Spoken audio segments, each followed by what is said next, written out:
So as you may know if you've been on this channel before, I'm a big fan of the original Ace Pro 2 Explorer grip combo. I've taken it on many an adventure. This new version of the Explorer cage, or grip, I may say that interchangeably throughout this video, is hugely improved in many areas, and it's very, very exciting to see how the Ace Pro 2 as a photography camera has evolved. I was there at the Insta360 launch event in Frankfurt, and they have sent me this camera for review, and this video is sponsored by them. So please think of this as a showcase if you prefer, rather than a critical review, because I know it's sponsored. But rest assured, I have lots of negatives to cover as well as positives, because when I was at the event, Insta360 themselves said that they always read the comments of these videos and they listen to community feedback. So I've got some notes.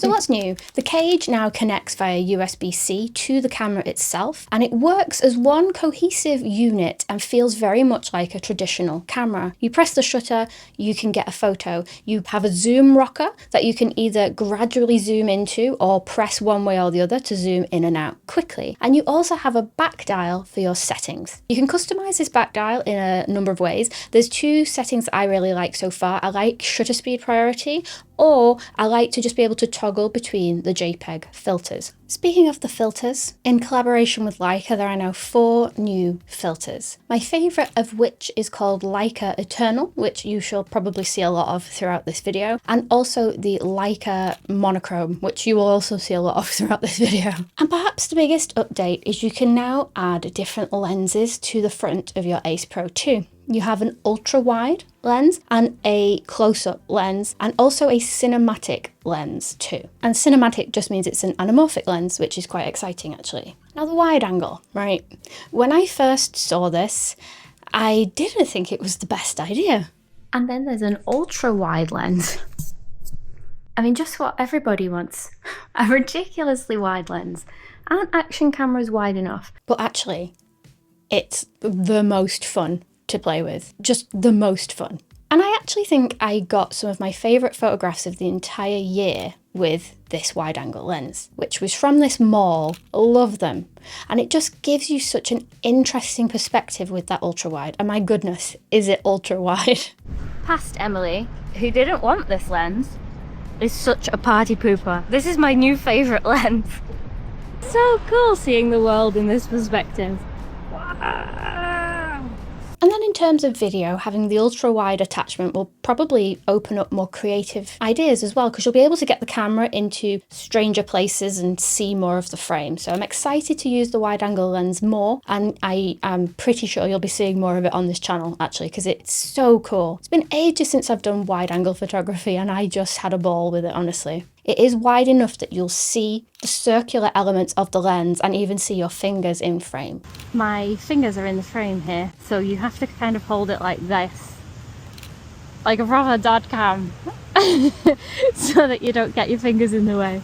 So the way that these lenses work is it's completely dumb adapted, but you do have a setting in the menu where you can tell the camera which lens it has on. With the close-up lens, it's well worth turning the features on in the menu because it enables focus peaking and you can see what's in focus in the frame. This lens gives me 2 moments of joy.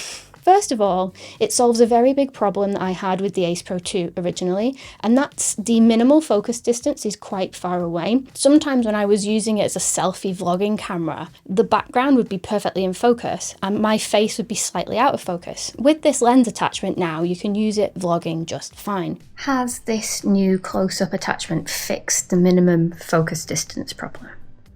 I've got it on people, and then you can do it presumably closer. I don't really want to get that close, because this is without, and I think on my other camera, if I've been this close, I've been slightly soft and the background has been in focus. And then secondly, now we have a close-up POV camera. It's quite small, it's quite easy to mount places with a magic arm, and now all of a sudden with this lens attachment we have much more creative opportunities than we had before with this camera, because it just wouldn't focus close enough in the past, and now it will. Then the cinematic lens is an anamorphic lens, and because the Ace Pro 2 will shoot in 4x3 open gate, you actually can get some very cool effects with it.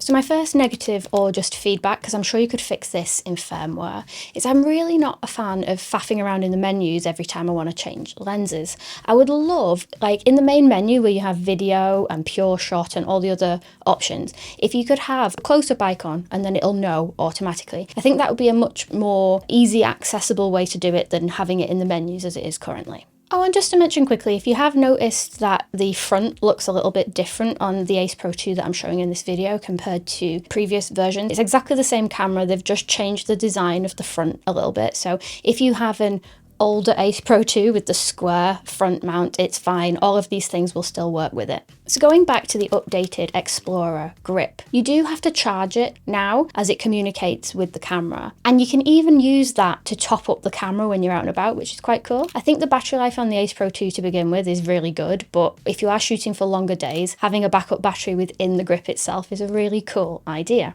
Going even back to like using the 360 cameras with Insta360, one thing I think that the company have always done really well is seamlessly integrating their hardware and the software. So I was a little bit concerned when I first started setting this up that it might be unreliable, it might slow me down. But honestly, you turn the camera on and within seconds, it's automatically synced and you can start shooting. It is absolutely foolproof, Emily-proof, everything proof. It's super, super user-friendly. To the point, actually, that I left it in the cage for the whole trip to Frankfurt and just forgot that it was an action cam. I was just picking it up and I'm like, yeah, it's just a tiny camera. It doesn't even feel like an action camera anymore because it's so cohesive. What else is new? There's a cute little screen shield, which is adorable, and it comes on and off via magnets, which is music to my ears because I live in quite a dull place in England and I don't often have problems where it's blindingly bright on the screen, but I can totally see this being really handy if you do live in those brighter climates. So in my previous review of the Ace Pro 2 for photography, a lot of the negatives I had in that video have been addressed and updated in this version, which is wonderful. But there's one negative that I would love to see be fixed, and it's really the last one standing as far as I'm concerned. And that is, yes, we have a 2x crop in the photography on the Ace Pro 2, but even at its most zoomed in setting, it's still pretty wide. I would love if we could have a lens attachment that makes it like 35mm.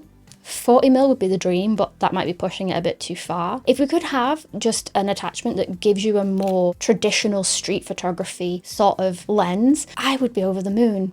That would just be the icing on the cake. We're done, we can finish, everything's done, there's nothing else to improve. Love it. As it stands, you do have quite wide angle options. You can get more normal looking photos out of the 2x zoom in this camera. Obviously, because it is an action camera at the bones of it, it does lend towards wide angle photography.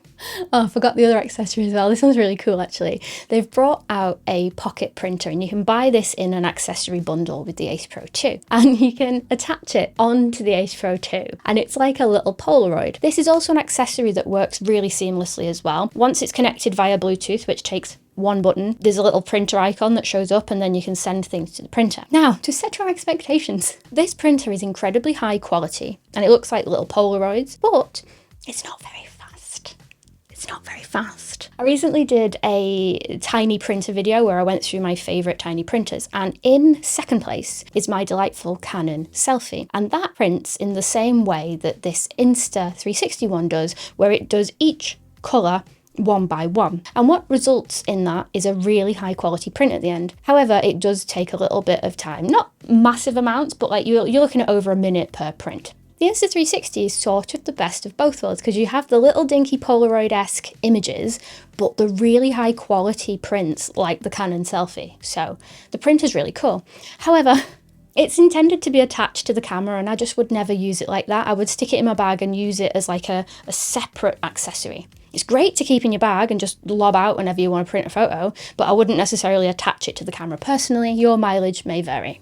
So I have, on the whole, been incredibly impressed with this new accessory kit for a camera that I already loved, and I'm genuinely so happy with so many of the photos that I got from this trip. But I promised you some negatives, and here are some juicy negatives. This one I've noticed in the comments, so I'm not the only person to have noticed this. In the 50 megapixel photo mode, there is a little delay after you take the photo as it writes to the card. And while it's writing, you can't do blooming anything. So you can't change the filter, you can't change the zoom, you can't change the photo mode. I don't even want to take a photograph. I understand that it needs to write to the card before it can take a photograph again. But if we could do it where you could change your settings as it's writing, that would make the whole process so much better, because there is a little bit of a delay. Now, you can circumvent this by just using the 12.5 megapixel mode, and then it writes to the card so much faster, and then you're back up and running. To give you a real world example of this, I was shooting some really wide angle photography at a junction, and I was waiting for people or bicycles to come over the junction, so I had an interesting subject. In the 50 megapixel mode, I had one shot, because once I'd taken one shot, there was like a 2 or 3 second delay before I could take another photo, and by then the bike had gone. In the 12.5 megapixel mode, it was much more easily manageable, and you could have utilised the slow burst mode in retrospect, but I didn't think to do it at the time. But yeah, if there was any tweaks that Insta360 could make to just make writing to the camera a little bit faster, or even just be allowed to change the settings and stuff as you wait, it would be so good. Otherwise, I find myself using the 12.5 megapixel mode more often than not. It gives you more than enough pixels to work with, and it's much snappier to use. So as much as I love the upgrades of the Explorer cage or the Explorer grip, 9 times out of 10 I will be using the updated one over the original metal one. But there are a couple of drawbacks that I can think of with the new grip. One being it's one extra thing to charge, and if it's not charged it won't blooming work, whereas the old one was just a slab of metal, so it didn't matter if it was charged or not, you couldn't charge it. And 2, because it does have a mic input and dials and buttons, it's not weather sealed. The camera is completely waterproof, but the grip itself is not weather sealed. So if you're going out taking photography on a rainy day, you can't do that with this grip without risking breaking it. Conversely, on the original grip, it's just a metal cage. I took it through a blooming waterfall in Iceland, like it doesn't matter. It's completely weather sealed because it's not got any electrical elements in it. This is like a little bit less robust than the action camera itself. Like I've dropped my action camera with the cage on it and it would break the floor before it would break the action camera. Whereas this cage or grip that you've got the action camera in is less robust than the action camera itself. And it's just something to bear in mind. If you travel and doing street photography and lifestyle photography, it doesn't matter in the slightest. If you're doing more adventure style stuff, then you do have to be aware that if the weather changes, you might have to take it out of the grip. So the overall experience using this is so much like any other of the plethora of tiny cameras that I've taken out with me over the years. I had it on my lovely little PGY Tech camera strap. It was so seamless to use, so much fun to use, and it's a proper tactile, nice experience. It doesn't feel like an action camera at all. But then you have, of course, all the added benefits of it actually being an action camera, where we have super slow motion,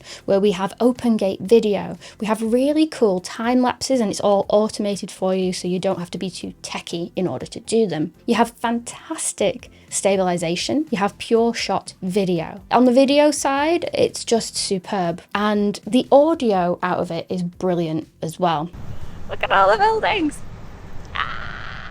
I am loving the upgrades to the Explorer grip so far.